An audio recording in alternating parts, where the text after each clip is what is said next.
vast and majestic, the real immeasurable size of heaven. Close your eyes for a moment and imagine the world's greatest wonders. Stand on the shore of the Pacific Ocean and watch waves that have thundered for centuries crash endlessly against the land. Hike to the peak of the Himalayas, where snow-covered summits pierce the heavens and leave even the strongest climbers gasping for breath. Stare into the Grand Canyon, carved by time and storm, stretching wide and deep as though the earth itself was torn apart. Or lie under the night sky, gazing upward at billions of stars, galaxies layered upon galaxies, light traveling millions of years to reach your eyes. Each of these sights leaves you trembling, speechless and undone, and yet each of them ends. Oceans meet shorelines, mountains peak, canyons close, horizons stop. Even galaxies, vast as they appear, are contained within invisible boundaries. Every wonder on earth has limits, but heaven does not. Heaven stretches beyond horizons, beyond numbers, beyond the very fabric of time. Its size is not measured in miles or light years, because it is not bound by creation. It is boundless, like its creator.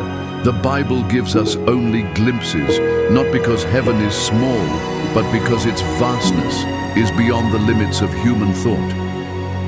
Revelation 21 tells us the New Jerusalem alone is 1,500 miles long, wide and high. A cube so enormous it rises beyond the atmosphere into realms unseen. But even that number is only a shadow, a whisper of its glory. For the true size of heaven is not measurable. It is eternal. It is infinite. It is as vast and majestic as the God who built it. Here is the shocking, tear-filled truth. This immeasurable heaven is not a myth, not poetry, not fantasy. It is a promise. Jesus himself declared in John 14:2, "In my Father's house are many mansions. I go to prepare a place for you." The boundless, breathtaking size of heaven exists for one reason, because God's love is immeasurable. His eternal dwelling had to be as endless as his mercy, as limitless as his grace, and as infinite as his heart. And one day, when you walk through the gates of pearl, when your feet touch streets of transparent gold, when your eyes lift to walls studded with jewels higher than mountains, your soul will break with awe. You will whisper through tears, "This is more than I ever dreamed. This is the home of my infinite God." Stand at the edge of the Pacific Ocean and watch wave after wave crash endlessly toward the shore. You feel so small, so fragile, compared to its immensity, yet you know deep down that somewhere the ocean ends. Now look up on a clear night and see the billions of stars shining above, galaxies sparkling like diamonds. They seem infinite, but scientists will tell you that even they have edges. But heaven has no edge, no border, no shore. It is the one place in all of existence that is truly immeasurable, vast and majestic beyond anything the human mind can grasp. Revelation 21 provides a staggering glimpse. The New Jerusalem, God's eternal city, is described as being 1,500 miles long, 1,500 miles wide, and 1,500 miles high. Just let that number sink in. A city so massive that its height alone reaches into space, piercing beyond the orbit of satellites. And yet, that is only one city within the vastness of heaven. Even these jaw-dropping measurements are only a faint echo of the reality of heaven's size, because numbers cannot contain the dwelling of an infinite God. If you were to set the New Jerusalem on earth, it would cover half the continental United States or all of Europe. Its footprint alone is larger than most continents. But unlike earthly cities, which are crowded, polluted, and fragile, heaven's city is radiant, flawless, and eternal. Its walls blaze with gemstones, its gates shine like pearls, and its streets glow like transparent gold. Every detail testifies this city is not small, not ordinary, but unimaginably vast, built for eternity. Now imagine walking across that city. On Earth, you can walk across towns in a day, cities in weeks, and countries in months. But in heaven, you could walk for centuries and never see its end. Its golden streets stretch farther than the eye can follow, winding through mansions prepared by Jesus himself. With every step, the horizon opens wider, revealing new wonders that never repeat, never diminish, never run out. Earth is defined by scarcity. We fight over land. We build walls to protect territory. We crowd into cities where space runs out. But heaven's size erases scarcity forever. It is big enough to hold billions of saints from every generation, multitudes of angels beyond counting, and choirs that thunder across eternity. And still, there is space left unfilled. Heaven is immeasurable because God designed it to never run out of room. The height of heaven alone leaves you trembling. Earth's tallest mountain, Mount Everest, rises just over 5 miles into the sky. Airplanes fly at 7 miles high. Satellites orbit at 200 miles above the Earth. But the New Jerusalem rises 1,500 miles straight upward. It climbs beyond clouds, beyond atmosphere, beyond imagination. Looking up in heaven, you will realize there is no ceiling to God's glory. Heaven's vastness is not empty. Every corner is alive with beauty, filled with glory, echoing with worship. The river of life flows like crystal, weaving endlessly through landscapes that never repeat. The choirs of angels fill limitless skies with thunderous harmony. The redeemed from every nation gather in uncountable multitudes. The size of heaven is not meaningless distance. It is a living, breathing, eternal kingdom. The immeasurable size of heaven reflects the immeasurable size of God. A small heaven would dishonor a God who spoke galaxies into existence. A temporary heaven would contradict a God who is eternal. Heaven is vast because God is vast. It is infinite because His love is infinite. Its scale mirrors His nature. Time on earth limits us. Seconds tick away, years fade, lifetimes end. But in heaven, time dissolves into eternity. Its immeasurable size is not just physical, it is temporal. Every moment stretches without end, and within that eternal expanse, joy and discovery never run out. John, in Revelation, struggled to describe what he saw. His words strain and collapse under the weight of heaven's reality. He gives us numbers, He gives us jewels, He gives us measurements, but even then, He admits they are only glimpses. Heaven's true size cannot be drawn, mapped, or contained. It must be experienced.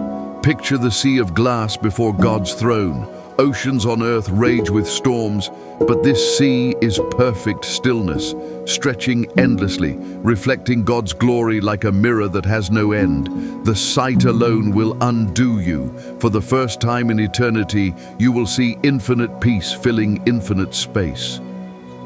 The river of life flows from the throne of God, winding endlessly through the eternal city. Unlike rivers on earth, which eventually dry up or pour into oceans, this river has no ending, no exhaustion, no limit. It declares with every ripple that God's supply is endless, just like His heaven. Beside it grows the tree of life, bearing 12 kinds of fruit, not once a year, not once a season, but every month, forever. Its branches stretch far and wide, enough to feed nations for eternity. Its leaves heal without running out. Its very size testifies to the boundlessness of heaven's provision. Imagine the banquet tables of heaven. On earth, feasts end when food runs out. But in heaven, the tables stretch beyond sight. The plates are always full. The laughter never fades. Billions dine together without crowding, because eternity has room for all. Heaven's diversity matches its size. From Adam to the last believer saved before Christ returns, billions upon billions will fill its streets. Every culture, every language, every story, united in one vast chorus of praise. And still, heaven never feels crowded. Its immeasurable scale ensures intimacy with God and fellowship with others, all without limit. Earth's greatest cities crumble. Babylon fell. Rome collapsed. Modern empires will fade too. But heaven's city, vast and majestic, is eternal. Its walls never crack. Its foundations never weaken. Its immeasurable size ensures it cannot be shaken. The choirs of heaven roar with worship. Billions of voices rise in harmony, and still, the sound does not overwhelm. Instead, it expands, echoing through infinite corridors of eternity. Only an immeasurable heaven could contain immeasurable worship. The armies of angels stretch across eternity. Their ranks are countless, their might unmatched. Yet even in their number, heaven is not filled. Its size absorbs every being, every song, every act of worship. The light of heaven itself testifies to its vastness. There is no sun, no moon, no lamp. The glory of God fills everything. His brilliance stretches in every direction without fading. His presence illuminates the furthest reaches of eternity. On earth, every journey has an end.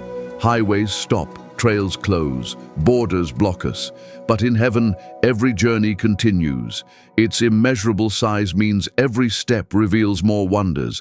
Every horizon opens into new beauty forever.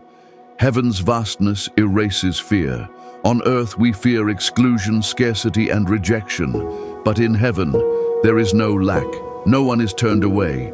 Its infinite capacity ensures every redeemed soul has a place with room to spare. Heaven's joy is as infinite as its size. On earth, joy fades, laughter stops, and celebrations end. But in heaven, joy multiplies with every moment, filling eternity with a gladness that only grows larger. The walls of heaven are built with foundations of jewels, emeralds, sapphires, rubies, and more. Their immensity does not confine the city but magnifies its majesty. They rise so high they pierce eternity itself. Even words fail to describe it. We say vast, immense, colossal, but all of these collapse under the reality of heaven's size. It is immeasurable because its architect is immeasurable. Picture yourself in heaven, looking in every direction. North, south, east, west. There is no edge. Above the throne towers higher than galaxies. Beneath, the foundation plunges deeper than thought. Every direction is infinite. Heaven dwarfs creation itself. Mountains look small, oceans shallow, galaxies fragile compared to its immensity. The universe feels like a whisper, heaven like the thunder that follows. Even eternity itself bows to heaven's scale. Time stretches forever, but heaven holds it all. Space cannot measure it. Imagination cannot picture it. Only worship can respond to it. Its vastness reflects its builder. No architect on earth could create such grandeur. No engineer could measure its dimensions. Only the infinite God could create a city without borders, without ceilings, without end. Heaven's immeasurable size is not meant to intimidate, but to comfort. It reminds us that God's mercy cannot run out, His grace cannot expire, His love cannot be contained. The size of heaven preaches the gospel in architecture. The immensity of heaven is not just about space, it is about experience. Endless worship, endless peace, endless beauty, endless love. Every dimension expands because eternity will never exhaust its wonders. And yet, within this vastness, God sees you. You are not lost in the immensity. You are not swallowed up in the crowd. His infinite city magnifies His intimacy. Every child has a mansion. Every soul has His attention. So how vast and majestic is heaven? It is so vast that you cannot cross it. So majestic it cannot be compared. So immeasurable it cannot be reduced to human thought. It is a city as infinite as the God who built it. The shocking truth is this: the God who stretched galaxies with his fingers made heaven immeasurable, not just for eternity's sake, but for yours. Its vastness is a love letter written in space and time, and as eternity dawns, you will fall on your knees in awe. With tears streaming down your face, your heart will whisper the only words left. Heaven is vast, heaven is majestic, heaven is immeasurable, because my God is immeasurable. And now, in this endless kingdom, I am finally forever home. And now, as your journey through heaven's vastness draws to a close, your heart can barely contain it. You have walked on golden streets that stretch farther than thought, gazed upon walls blazing with jewels, stood by rivers flowing without end, tasted fruit from trees whose branches never stop bearing, and dined at banquet tables that stretch into eternity. You have seen choirs of billions lifting praise like thunder, angels filling skies without boundary, and saints from every age gathered in worship. And still you realize you have not even scratched the surface of its size. Then your eyes are lifted higher. The vastness of heaven draws your gaze to the throne itself. There, surrounded by emerald rainbows, encircled by lightning and thunder, sits the King. Jesus Christ, the Lamb who was slain, shines in glory beyond the sun. His scars gleam brighter than crowns. His presence fills more than space. It fills eternity itself. Suddenly you understand. The size of heaven is not just about endless space. It is about endless love. Heaven is immeasurable because God's love is immeasurable. The saints fall, crowns cast before him. Angels roar in praise. The multitudes sing with voices like rushing waters. And in the midst of this eternal chorus, the King looks at you, yes you, and smiles. His voice, more powerful than galaxies, yet more tender than a whisper, says, "Welcome home." Your knees buckle, your tears fall. Your soul bursts with joy that words cannot describe.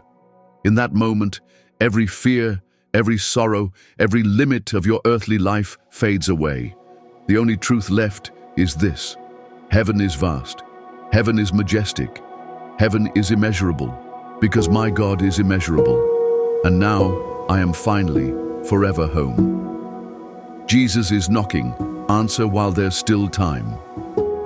Right now, Jesus is knocking on your heart. Revelation 3:20.